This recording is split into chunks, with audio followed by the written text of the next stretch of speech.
Let's go to a listening practice on how to make presentations in English.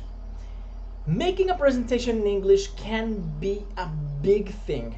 And I know about that because I've had many coaches who have told me, like, Esteban, I need to get ready for a presentation in my company. Could you please help me?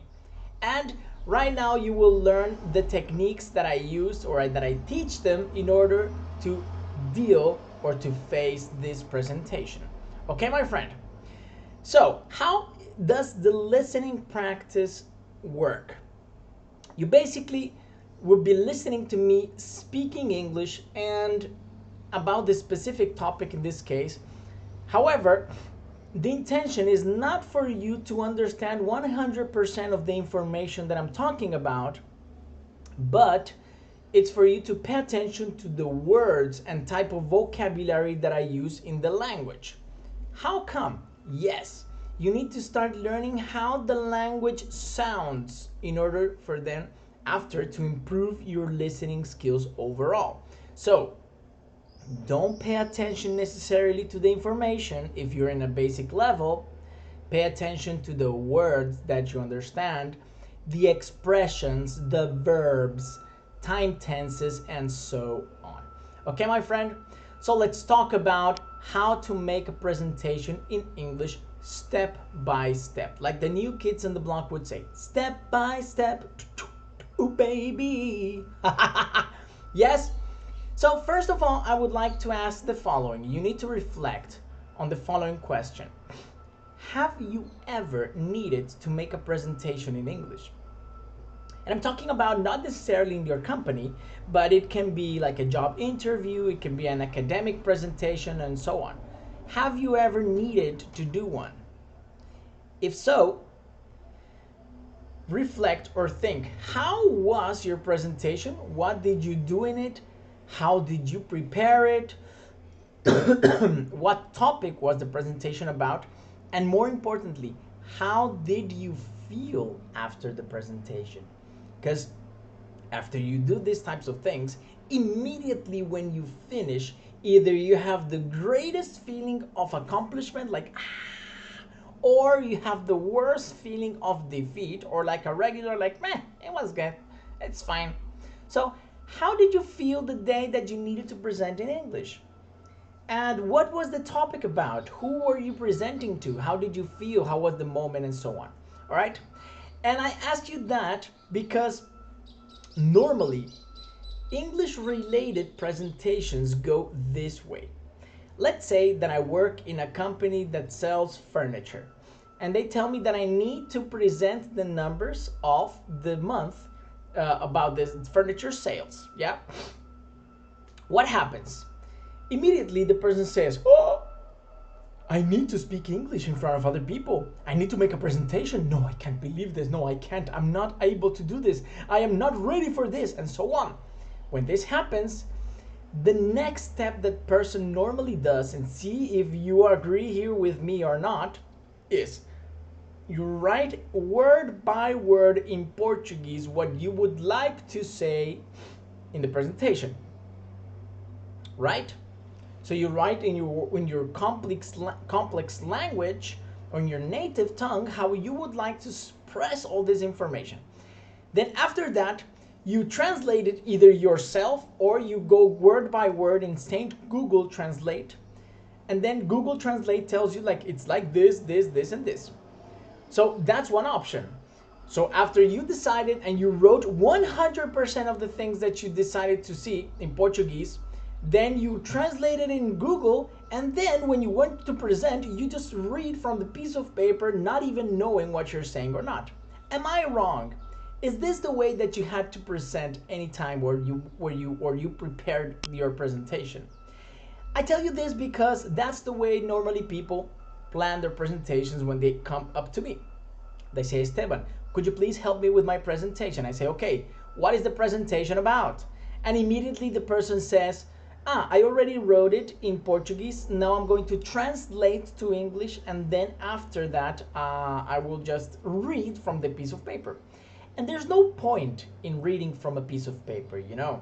There's no point in doing that because first of all, the people who are there to watch you, or if you're in a job interview or whatever, then they will notice that you're reading. It's noticeable.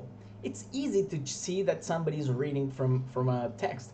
If I was reading here, you would literally notice when I'm reading, because the tone of voice becomes more robotic because you're reading and not necessarily putting the intonation and energy and emotion that you have in natural state. So that's the way people do it, and that's the wrong way to do presentations. How not to do presentations? It's like that. I'm sorry. So how not to make a presentation?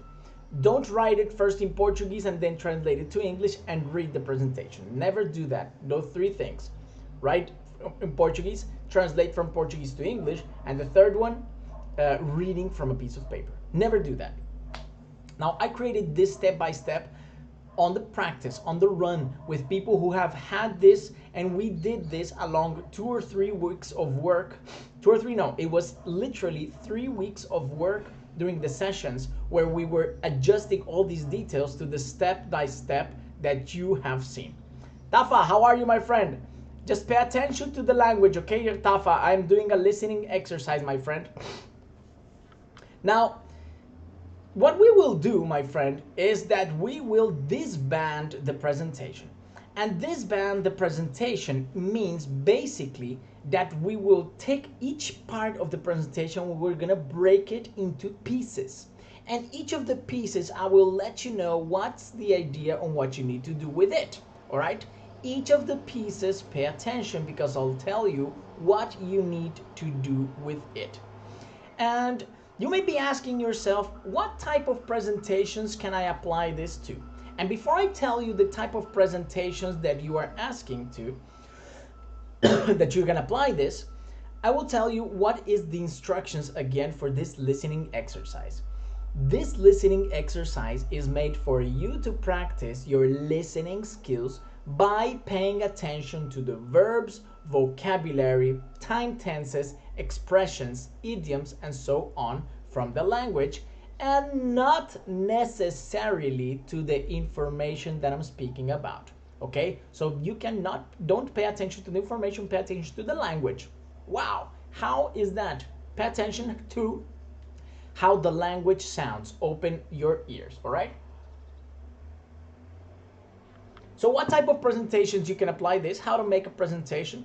We have applied it, or I have applied it with coaches in the area of showing the results of your team after the end of the year or the end of the month. If you need to talk about percentages or the strategies that you used, I have done that presentation using this step by step. I've also done it for a person to introduce herself and talk about herself for job interviews, so it's also a valid step by step for job interview presentation.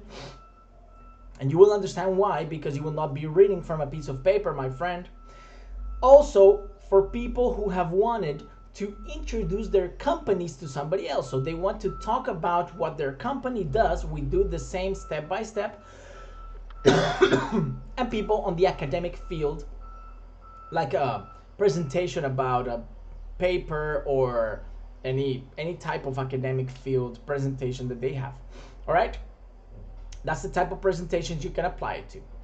Now let's go to the step-by-step directly. And if during the step-by-step you have any question, please let me know here in the comments and I will answer you promptly, all of the comments.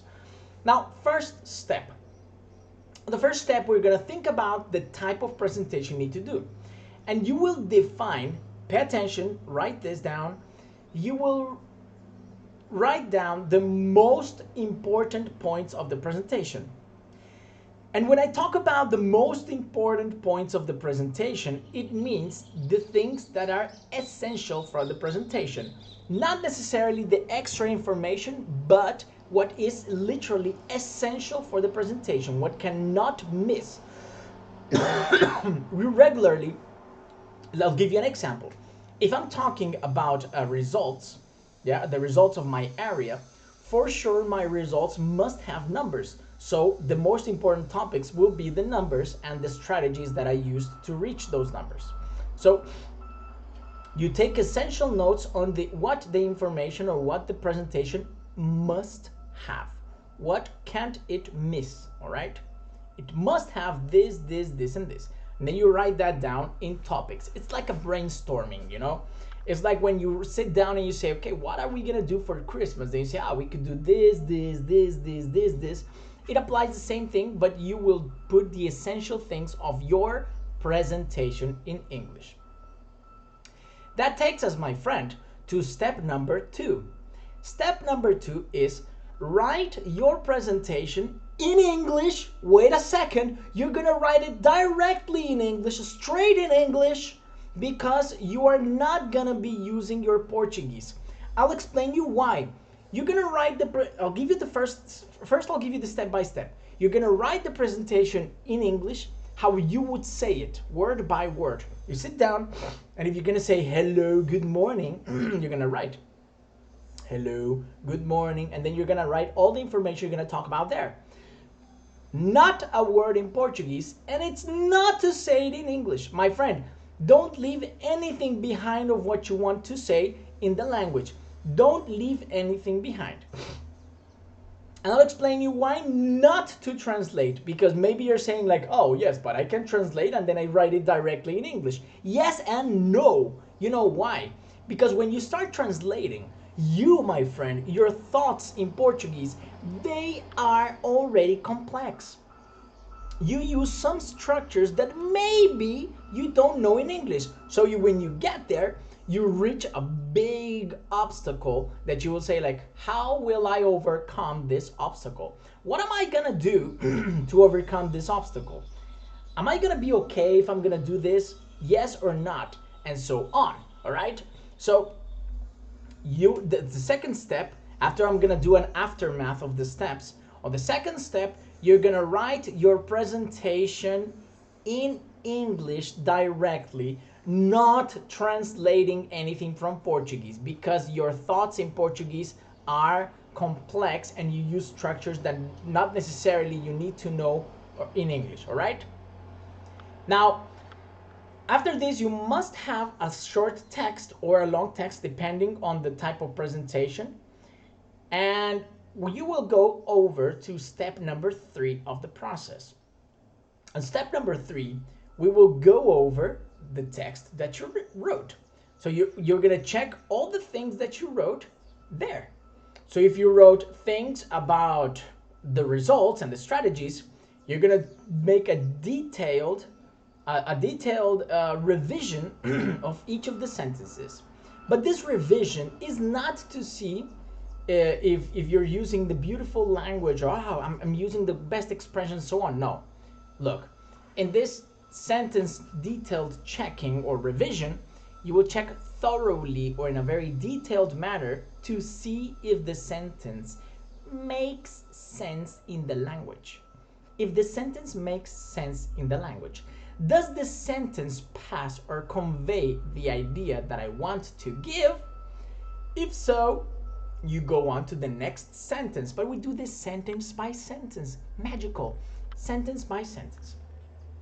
Then after you do that, if there's a sentence that you see that it doesn't make much sense, you simplify the information. So you're gonna simplify whatever you need to say or you want to say in the sentence. By simplifying it to the maximum, you will be taking out all this extra decoration and stuff that we normally put in our sentences to make them seem more intelligent. Because let's face it, my friend, in your presentation, what you need to do is pass a certain message. If it's the results of your company, you need to pass the results of your company. And if it's something different, totally different, it's going to be something totally different. But if you're talking about the results of your company, you don't need to be talking about how your dog made something different during the weekend. Yeah, you know? So you're going to take off all that extra information, and for that extra information, what you're going to do is that you will leave a simplified sentence, sentence by sentence, so on. Then you will check the presentation in the end, all of it, to see how it is.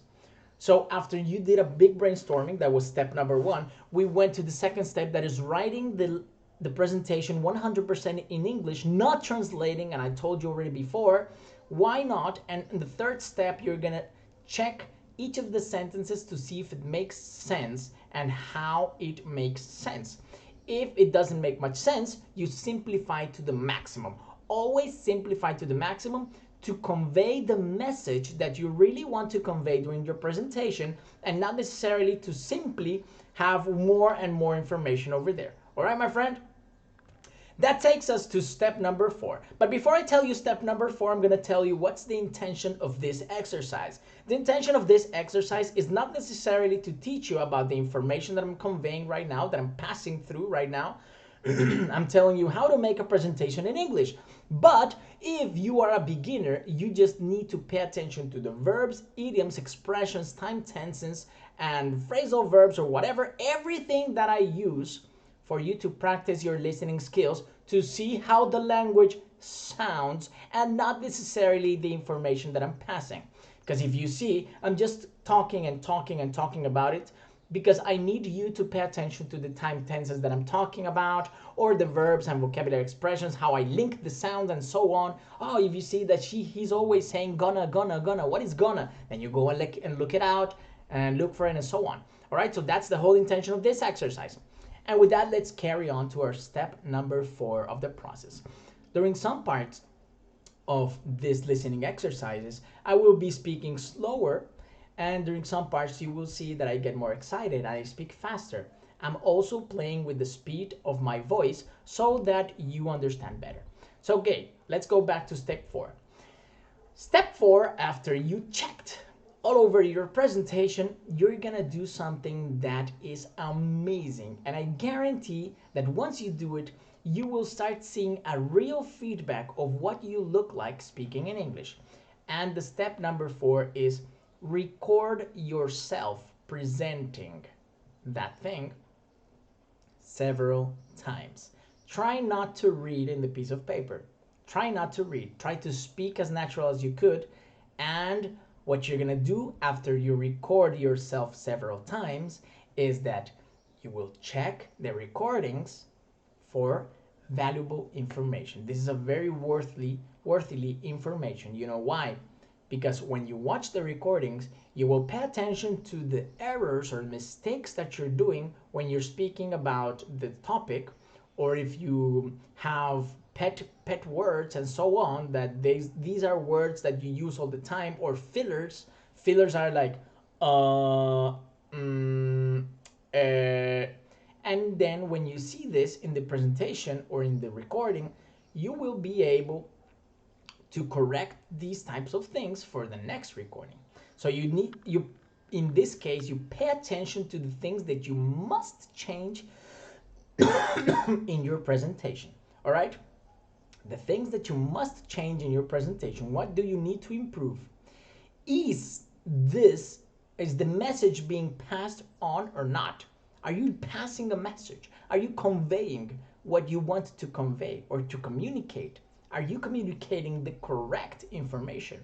So if yes, you go on to the next step, and after you identify the normal or regular mistakes that you did in the presentation,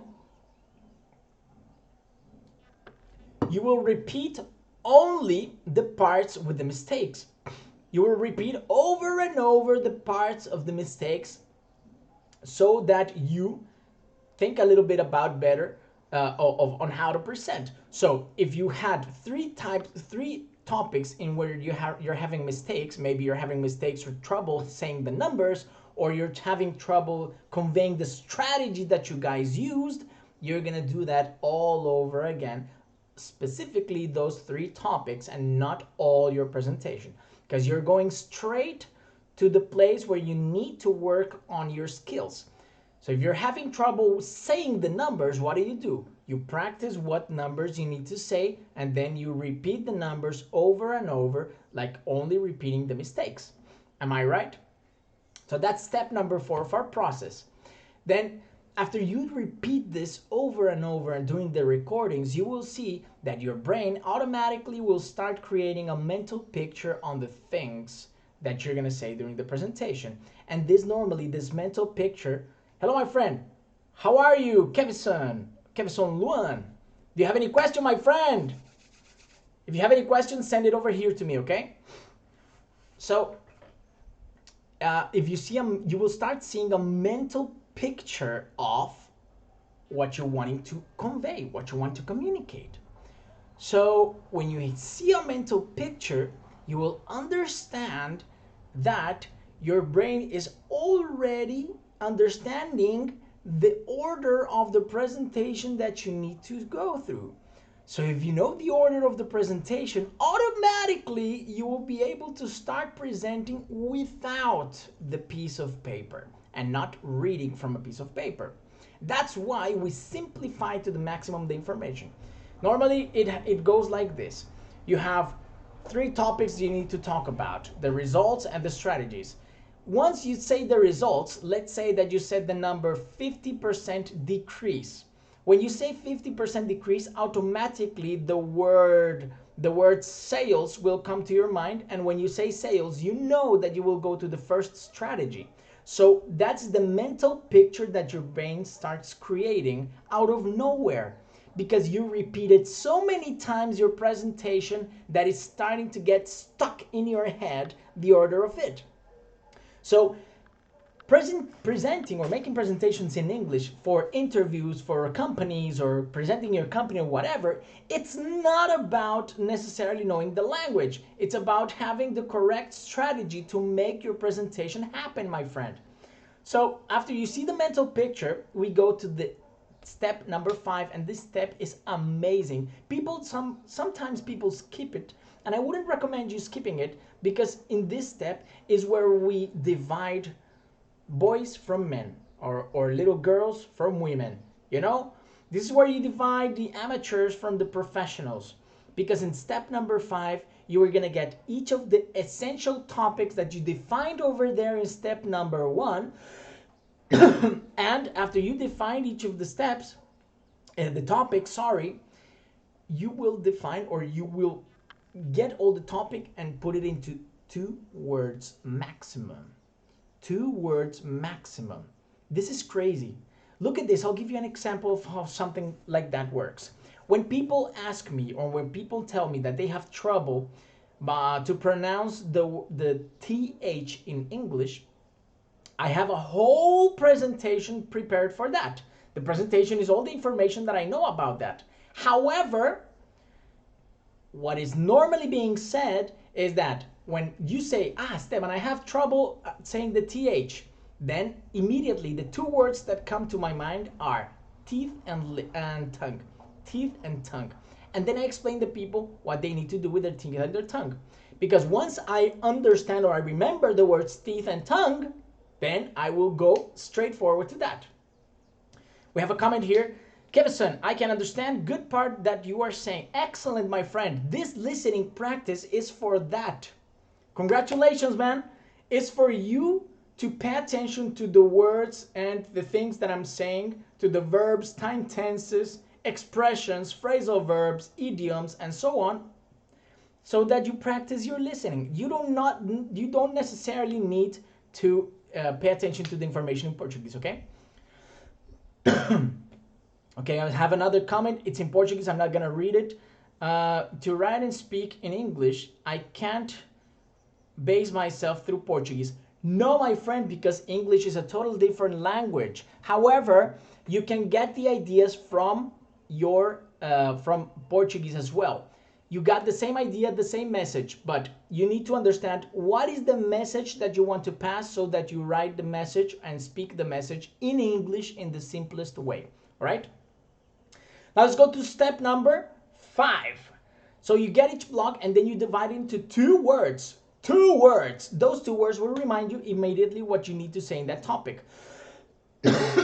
So your presentation went from being 100% in English to sentences, simplified sentences, to 2 words per topic. So basically you need to remember the 2 words that you're going to talk about in that topic. And if you remember the 2 words you were going to talk about in that topic, you automatically don't need a piece of paper to present in the language. And step number 6, I will send me a message and I'll tell you about that, my friend. Step number 6, and it's the last step, is you're going to make a presentation to yourself in the mirror with a big smile. Man, this is the best thing that you will be able to do, because when you present to yourself without a piece of paper in front of the mirror with a big smile, huge smile, and you start saying, okay, these are the results for December and la la la la la, always smiling, you will be able to see yourself doing it. And by seeing yourself doing it, you'll understand that you're not necessarily bad in the language, or that you are really able to do this without having any type of problems. You have done this presentation so many times that you will be able to do that, my friend. Okay? So how to make a presentation in English. This was our listening practice, step by step, like the new kids on the block. Step by step, oh baby. Okay, let's make a summary. I'm gonna summarize the 6 steps. Step number 1, define your presentation by topics. Divide into the most essential topics, the ones that you can't miss during the presentation. Step number 2, write how you would present 100% in English, no Portuguese or no Spanish. 100% in English, word by word, don't leave anything behind. Step number 3, check your sentences, each of the sentences individually, for congruency in the information, and simplify each of the sentences to convey the exact message that you want to pass. Step number 4, record yourself. Practice by recording yourself and checking for the mistakes that you have made along the recordings, and correct those mistakes by repeating each of the parts of the mistakes. Step number 5, describe or write the topics in 2 words. Each of the essential topics of step number 1, you will break them into 2 words that automatically tell you what you need to say in that topic. And step number 6, present to yourself in the mirror, my friend. Make a presentation to yourself in the mirror, and you will see how you're presenting to yourself. You will see yourself in action with a big, beautiful smile, and let go of the piece of paper. You will never need a piece of paper again. Okay, my friend, that's a listening practice for today, how to make a presentation in English. You didn't need to pay attention 100% to the information and more to the language that I'm talking, words, vocabulary, expressions, structure, and so on, because that's what this exercise is from. That's why I don't have any type of help or subtitles or anything like that, because we need you to practice your listening, the different speeds, different intonations, and different words and different categories that I've talked along this session.